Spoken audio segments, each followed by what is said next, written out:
Hello and welcome to the Still Unsponsored Podcast, episode 12. Hello. A collection of random stuff that we found on the internet. You found on the internet? And dealing with customer service issues. Yes. Again, from a marketing point of view here. Yes. Yeah. Let's get into it. So, first thing I want to talk about was, right now it's like Sleeping Giants. This is sort of old news, but I think will dovetail with some of the things we're going to talk about in terms of customer service.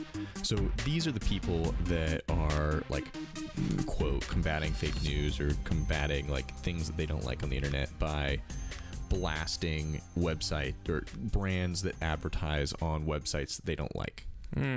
Now, we don't really need to explain to our marketing audience that when someone sees an ad, it's most likely a retargeting ad at this point. And so you look in these people's Twitter feeds that are, you know, whatever, being activists, and you'll basically see them like, if you scroll down far enough, you'll see them like, oh man, I really love brand X.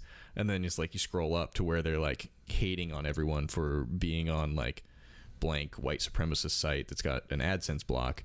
Like, oh, I can't believe you're advertising on that site. Like brand X that they're just champion of, like, had some sort of relationship with that website. So massive misunderstanding of like how the internet works, first of all.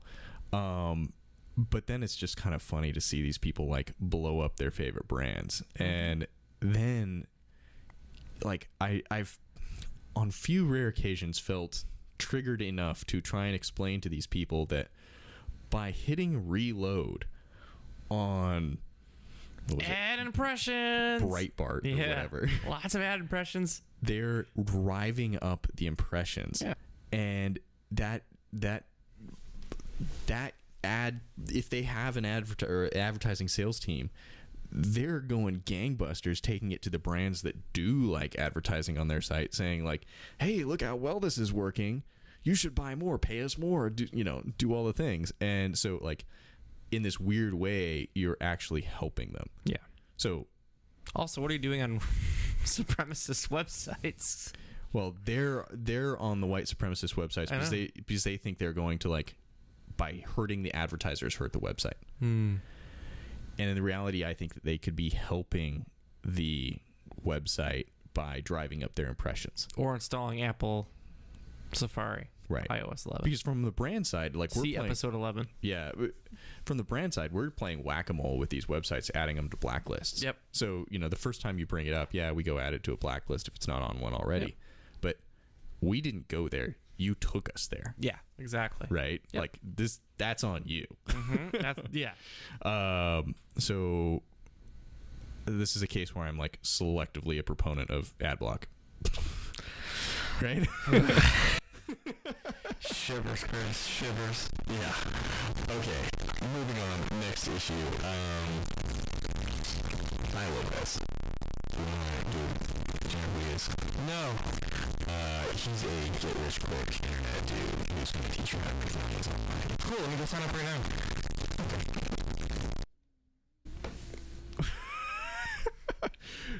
Can you hear that? For the people at home that are listening, Zach's stomach is making some awesome noises right now. How's that paleo working out for you, man? So far, so good.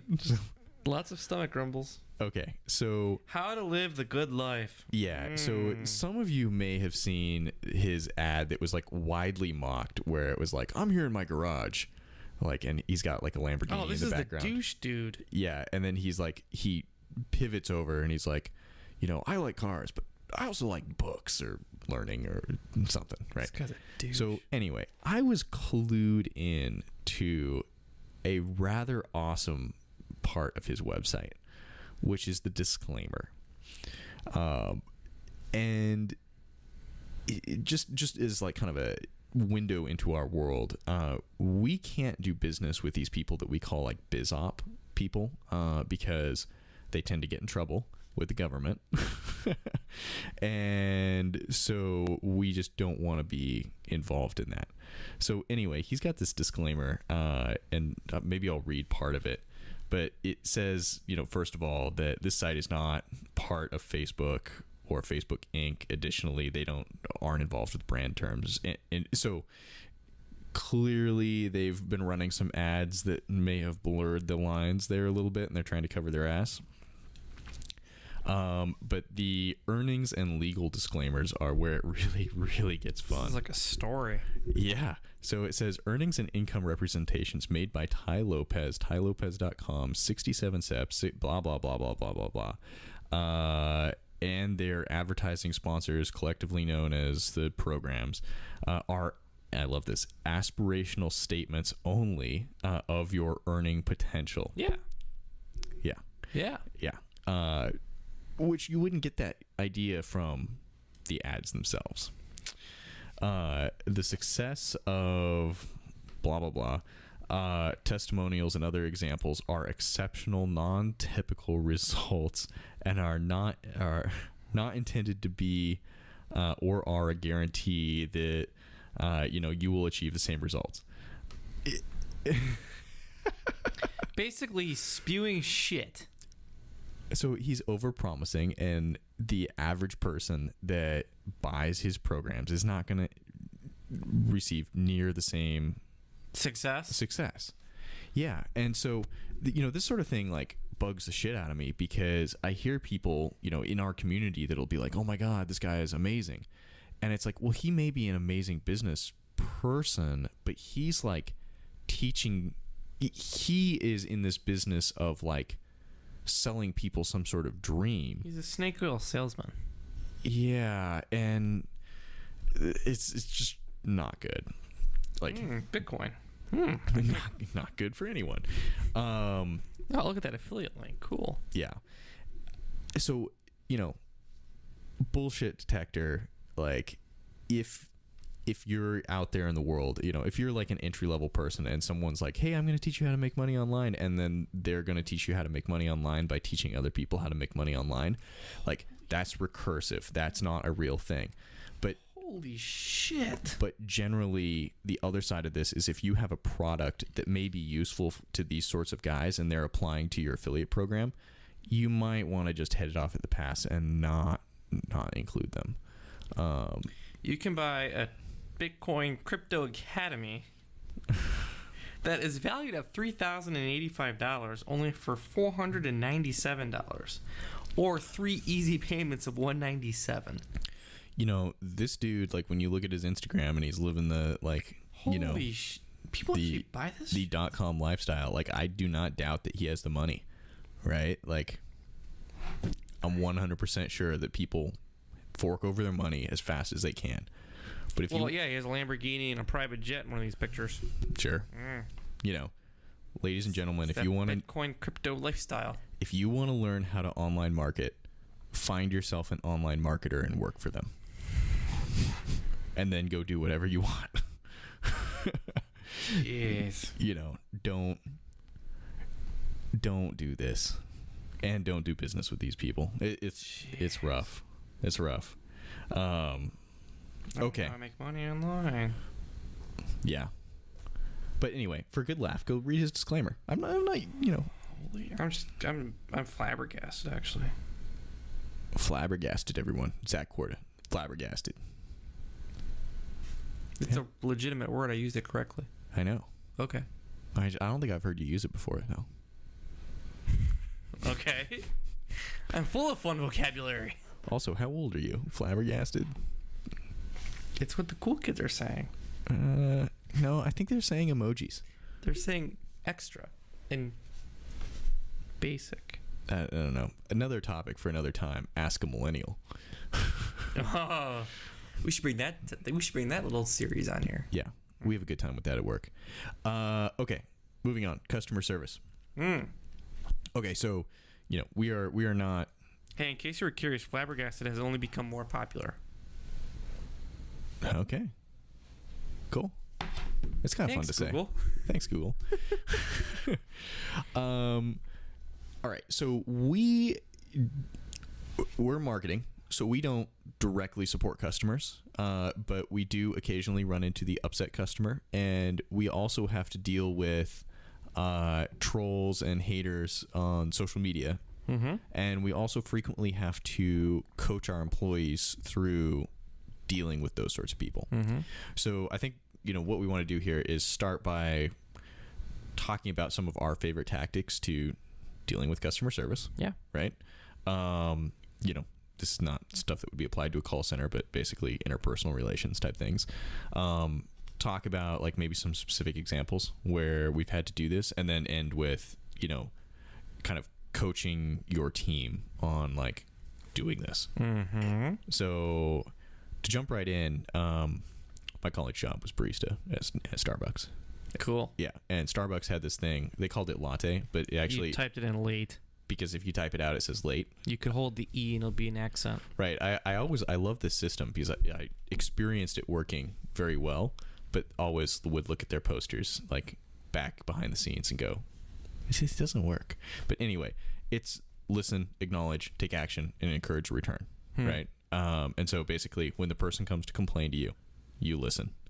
You acknowledge that they actually do have a legitimate problem and that you're going to help them. You take action, right? So someone walks up and says, No, we'll do a role play after this. Continue. Okay. And then you encourage them to return to your business, right? So, and usually you can turn people around, even when they're super freaking angry, back into happy customers because they weren't necessarily expecting you to be as receptive to their meandering hatred. All right, here we go. Let's do this. Okay. Come on, Barista Chris. Hey, asshole. You put soy milk in this. I want whole milk, double skim, non-fat latte. Oh, I've done this so many times, though. But I might be rusty. We're like, okay, so it seems like your drink is made wrong? Yes, asshole. Okay, well, I'm sorry we did that for you. You better be. Let me just remake that real quick for you. Okay, cool. Okay, well, here's also a coupon for next time you come back to see us for a free drink. All right. Right? And if anyone could hear that over the clipping... I need some more caffeine. I haven't had any caffeine in like 3 days. Oh, yeah. Next time we put you on C4, it's going to be great. Oh, boy. So, now that's the customer service experience.